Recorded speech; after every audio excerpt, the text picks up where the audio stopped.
Unlike America, there's no strong tradition of painted realism in British illustration. But despite that, many in the 1950s tried to emulate what American artists such as Norman Rockwell and Haddon Sundblom appeared to do so effortlessly. Advertising in particular employed this illustrative technique for everything from sweets and cigarettes to cars and holidays, but the results were mixed to say the least. Thankfully, there are always exceptions to any rule, and there were some illustrators whose painterly skills could be taken seriously. John Bull magazine was modelled on the American Saturday Evening Post, and among others it featured the work of Bill Morden and John Critchlow, both of whom created many Rockwell-style cover illustrations of idealised scenes of British life. There were even a couple of British pin-up artists, both of whom had quite distinctive styles.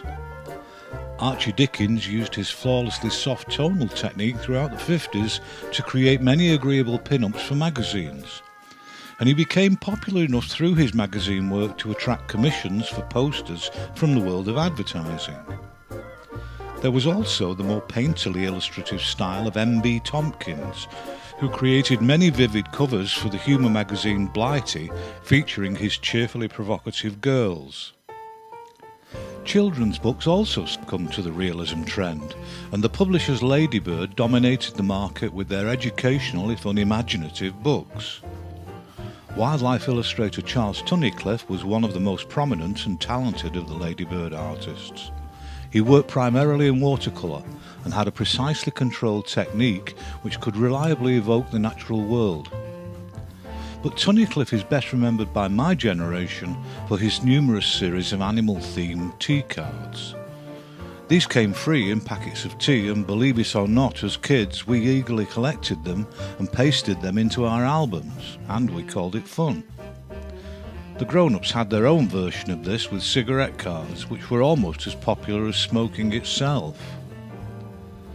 But many other British illustrators chose to express themselves in a range of more individualistic and quirky styles, which were only united by their dismissal of painted representation.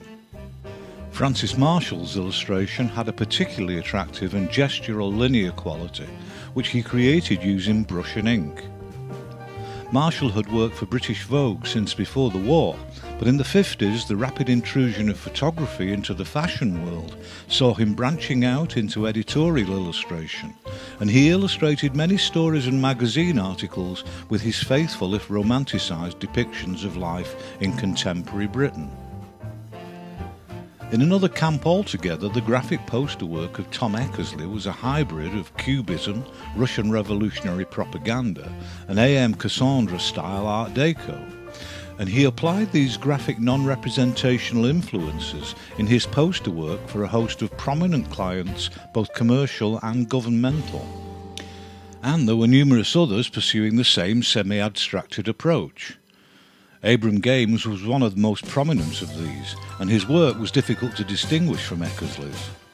He shared the same influences and came to prominence at the same time, and not only was his style remarkably similar, he even worked for many of the same clients. In 50s Britain, if you weren't looking at a Tom Eckersley poster, you were almost certainly looking at an Abram Games.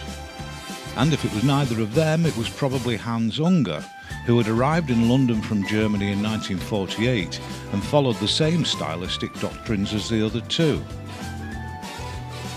Cartoonist Ronald Searle is rightly considered one of the most important and influential figures in expressive post-war illustration. He's best remembered for the scratchy pen and ink drawings for the darkly comic St. Trinian's Girls' School series, which first appeared in Lilliput magazine in the 1940s. They became increasingly popular throughout the 50s and spawned a successful series of live-action comedy films. Searle produced an extraordinary volume of work throughout the 1950s, and as well as Lilliput, he became a ubiquitous presence in Punch magazine.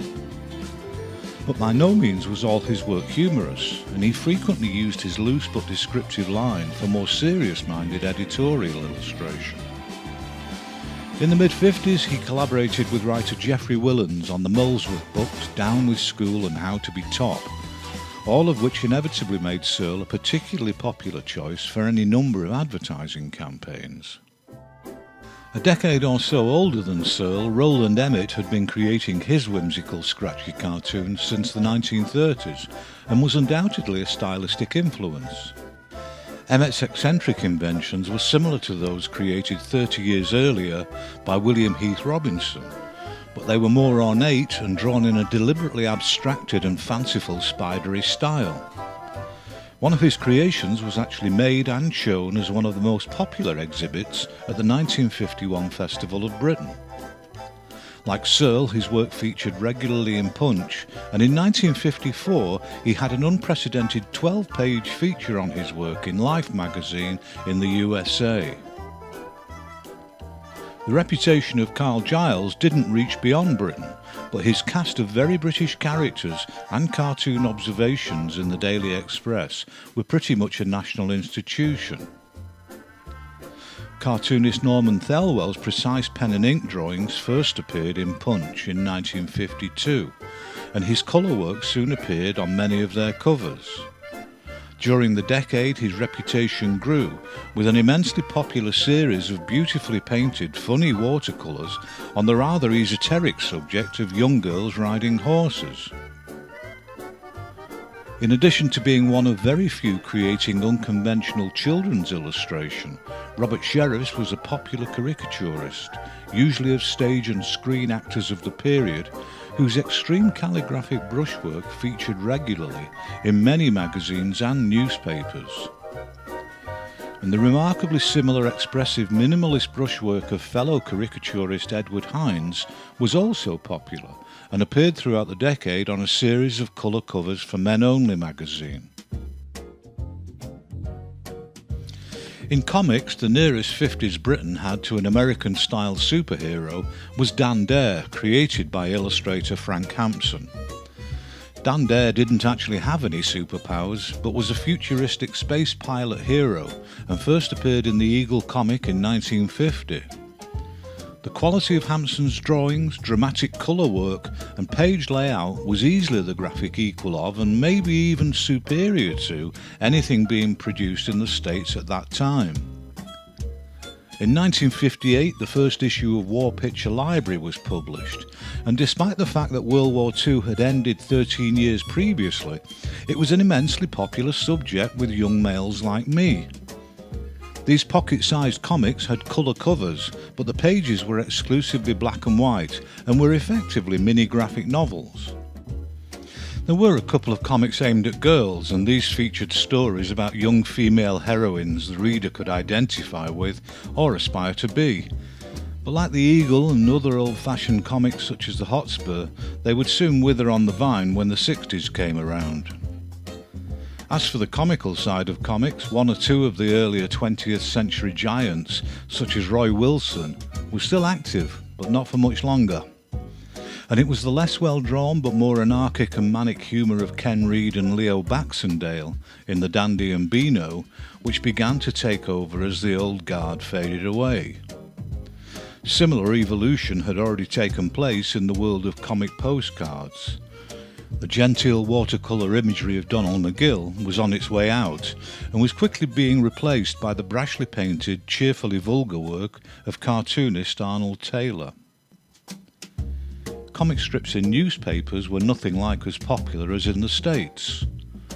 Barry Appleby's domestic sitcom The Gambles first appeared in 1950, and Sidney Jordan's science fiction series Jeff Hawke ran for quite a few years. The various girly strips of Arthur Ferrier involving scantily clad heroines were popular too. But in the main, we seemed content to let the Americans dominate, and it wasn't until 1958 and the debut of Andy Capp in the Daily Mirror that we had a true star of the format. Reg Smythe's drunken work-shy Geordie was the first British strip character to have global appeal, and is still being published virtually everywhere, including the States. Alongside the educational publishing of Ladybird books, there were other more playful storybooks for children. Strictly speaking, Enid Blyton's immensely popular Noddy books shouldn't get a mention, as they were illustrated by two Dutch illustrators, but they were too much part of growing up in 50s Britain to be ignored. Eelco Harmsen van der Beek was the original illustrator, but he died in 1953, so his assistant Peter Wienck emulated his charming if fairly pedestrian watercolour style, and few noticed the difference. And there were countless other books written by Enid Blyton, all of which were illustrated. Dorothy Wheeler tended to be the illustrator of choice for picture books for younger readers, and Eileen Soper produced all the covers and spot illustrations for the famous 5 adventure stories. But beyond Blyton's world, there was a small number of more individualistic and imaginative children's illustrators around. Peggy Fortnum's work for Michael Bond's Paddington Bear series began in 1958, and was a radical scribbly development of E.H. Shepard's Winnie the Pooh decades earlier. In addition to being a highly regarded woodblock engraver, Nora Spicer Unwin also illustrated her own children's books and some written by others, and for these she used a charming and expressive pen and ink linear technique which was frequently combined with mechanically applied limited colour, producing distinctive and individualistic results. But the most prominent of the alternative children's illustrators was Edward Ardizoni. His intensely crosshatch pen style was used to illustrate many books, but when it came to colour, the line work was left open to accommodate his watercolour washes. Either way, his was an instantly recognisable style, and a welcome alternative to the more predictable images which dominated. Ardizoni had his greatest success with his own stories featuring the adventures of the young boy Tim, and the series is still in print. He also illustrated many books written by others, most notably a collaboration with author Graham Greene on a successful series of books starting with The Little Fire Engine in 1952. Eric Fraser's graphically solid combination of traditional style and modernist sensibility made him a favourite with highbrow magazines and literary publishers. Much of it was monochrome, and he emulated the look of woodblock engraving using pen and ink and scraperboard. When given the opportunity to work in colour, he usually used a combination of watercolour and opaque paint, and with his semi-abstracted approach he achieved a highly distinctive quality to the work. Edward Borden had a similarly pleasing arty approach to his work, and in the 50s was every bit as prevalent as Fraser. If anything, he was more versatile though, which enabled him to function successfully across a broad range of outcomes, from film posters to children's books. And the same was true of Barbara Jones, who, like Borden, worked for both adults and children, and she employed various styles, from impressionistic watercolour to blockish graphic modernism. And for me, it's the work of this particularly creative British trio which best represents the illustration of the period. I'm still firmly of the opinion that the British couldn't compete with the colour, glamour, skill and sheer exuberance of what was being created in America at the same time. But with hindsight, we did produce an admittedly small number of individualistic and influential talents, whose work continues to resonate in contemporary illustration, in its own unassuming, typically British way.